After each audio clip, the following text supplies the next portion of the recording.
رو در تیم مصر با اصغر شرفی دیدید شما؟ 100% رو به بله. رشد هست، با اینکه باختایی داشته بله. به طور کلی تیم در حال رشده که درود بر شما. بین نیمه و آخر بازی باهاتون صحبت می‌کنیم، به ورزشگاه آزادی میریم و گزارش آقای علیفر رو میشنویم. اسامی بازیکن دو تیم رو که ملاحظه کردید. البته من یک بار دیگه خدمتتون عرض می‌کنم رحمتی، منتظری، حسینی، رحمتی، ضمن که اینجا یک خطا در ثانیه‌های آغازین مسابقه ببینیم. بله، کارت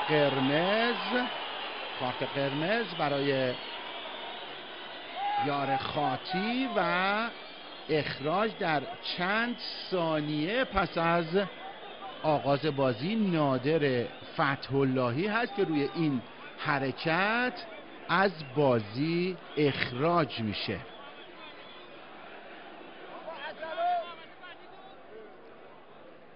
یکی از بازیکنانی است که اهل شهر رفسنجان هم هست. نادر فتح‌اللهی به همراه علی سامره که البته علی سامره روی نیمکت ذخیره هست. آندرانیک اسکندر تیموریان روی زمین افتاده، احساس ناراحتی میکنه. در بازی با بحرین هم دقیقاً در دقیقه 1 روی همین بازیکن یک خطای